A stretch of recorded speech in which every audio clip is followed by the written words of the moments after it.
Time for an e-reader battle. The all-new iPad mini versus the latest Kindle Paperwhite.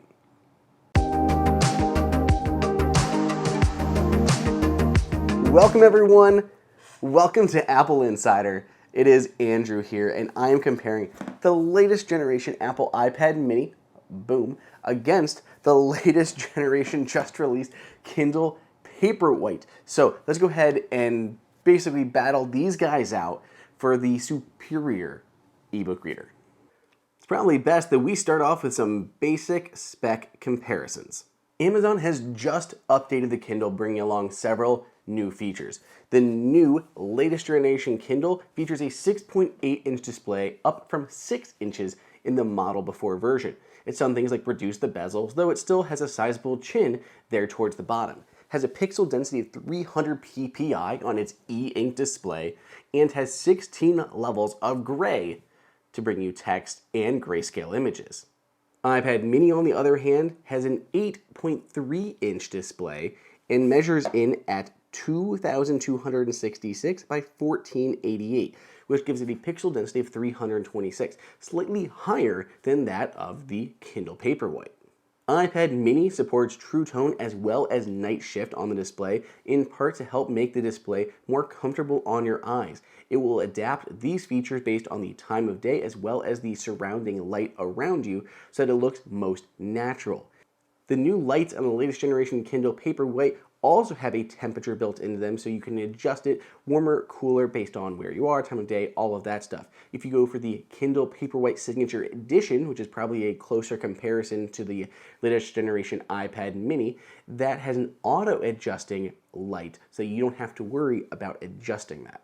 Kindle Paperwhite has 8 gigs of internal storage. Amazon says that is enough to hold thousands of books because books are fairly small. But there's also the Signature Edition that I talked about. That version has 32 gigs of internal storage. If you are syncing things like audiobooks and going to a pair of headphones, that additional storage could come in handy. The iPad mini, on the other hand, has 64 and 256 gigs of storage.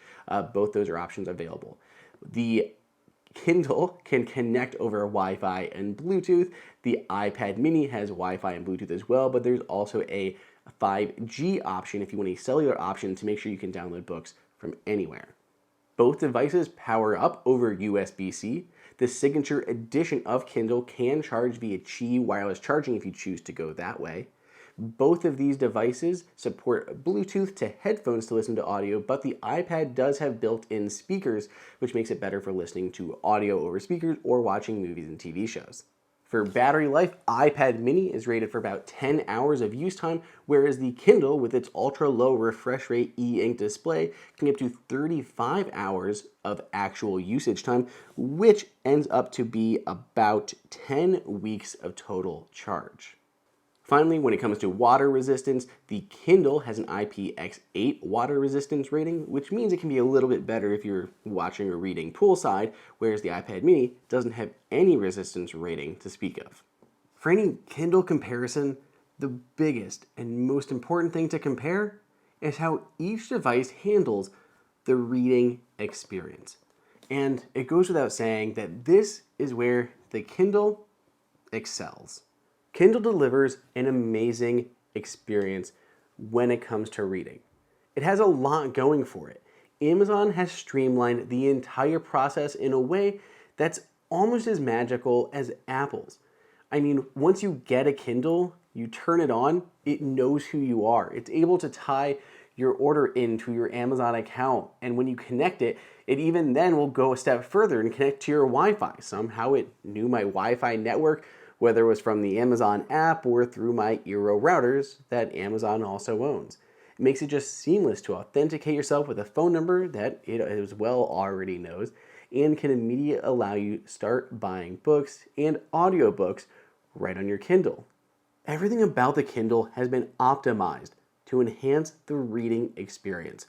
From its ultra lightweight that's comfortable to use for extended periods of time, the battery life so you can go on vacation, multiple plane rides, and never have to worry about charging it, to that great display that allows you to read anywhere, indoors, outdoors, sunlight, at night, all of that without having to worry if you can see that display. And the new generation has a temperature shifting display, so it can change the warmth to cool based on time of day, a set schedule, or if you go for that upper edition version, it can do so automatically using built-in sensors.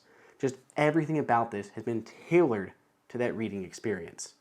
iPad mini simply can't touch that, but there is one way that you can get a kind of close to at least helping, and that is by slapping on an anti-glare screen protector. Got these here, paper feel screen protectors. Just got these on Amazon, like cost like nothing. Figures the money's still going to Amazon.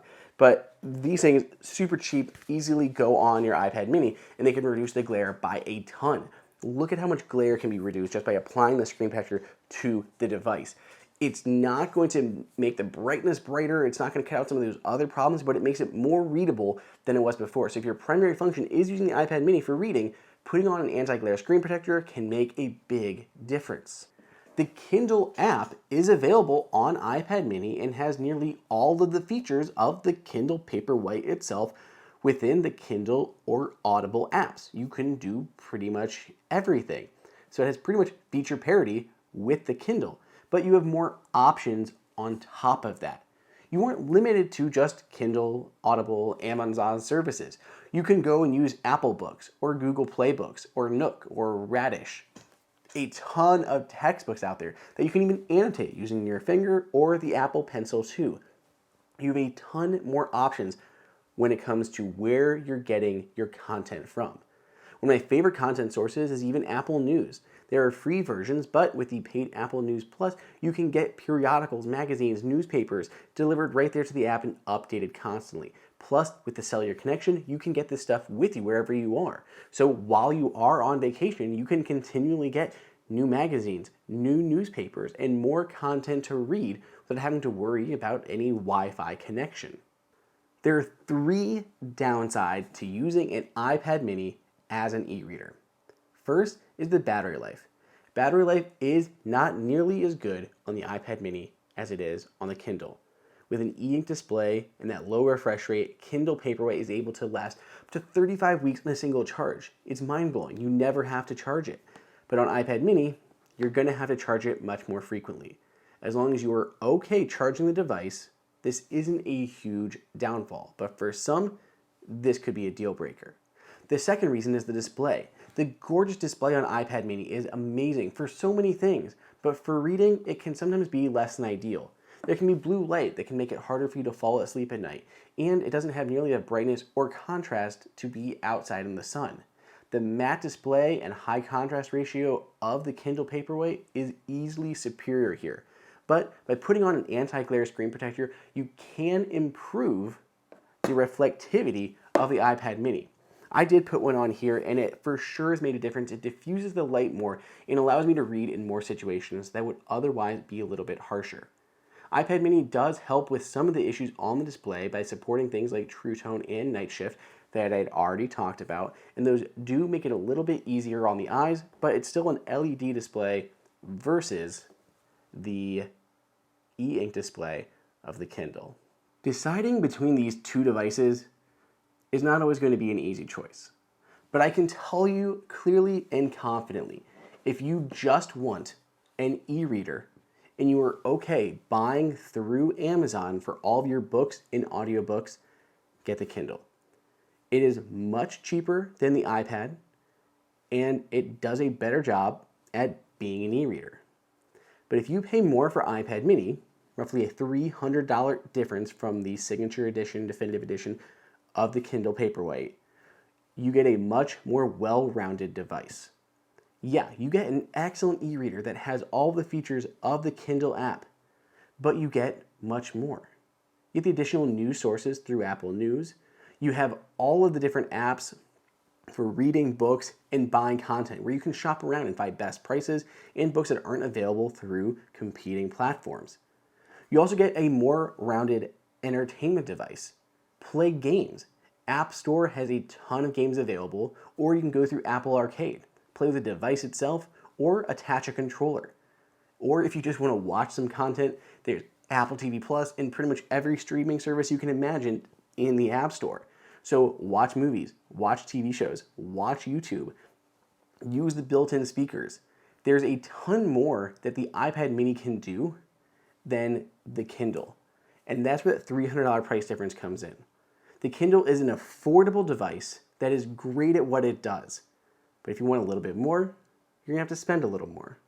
Let me know what you guys think. If you want to buy either the Kindle or the new iPad mini, I started collecting deals and putting those links down below in the description. Let me know which one you would prefer over on Twitter at Andrew_OSU.